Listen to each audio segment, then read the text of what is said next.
Hey everyone, welcome back to the channel.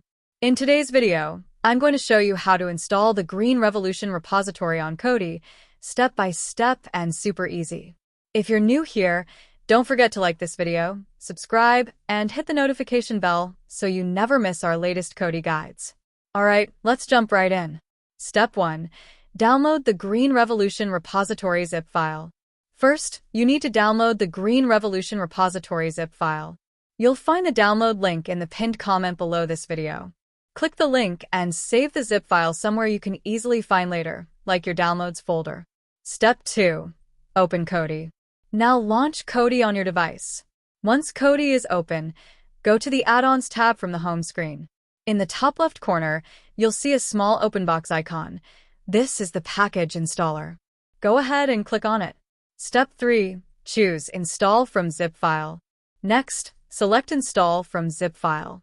If this is your first time installing a third-party repository, Kodi may show a warning about unknown sources.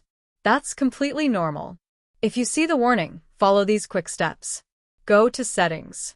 Open System. Select Addons. Enable Unknown Sources.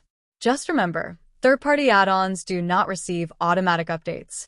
Once that's enabled, return to Install from zip file. Step 4. Locate and install the repository. Navigate to the folder where you saved the Green Revolution repository zip file. Click on the file to install it. Kodi will now begin installing the repository. Wait a few seconds until you see the confirmation message that says the Green Revolution repository has been installed successfully. That's it. You've now installed the Green Revolution repository on Kodi. In the next video, I'll show you how to install add-ons from inside this repository, so make sure you stay tuned. If you found this guide helpful, drop a like, subscribe, and leave a comment if you need help with anything Kodi related. Thanks for watching, and I'll see you in the next one.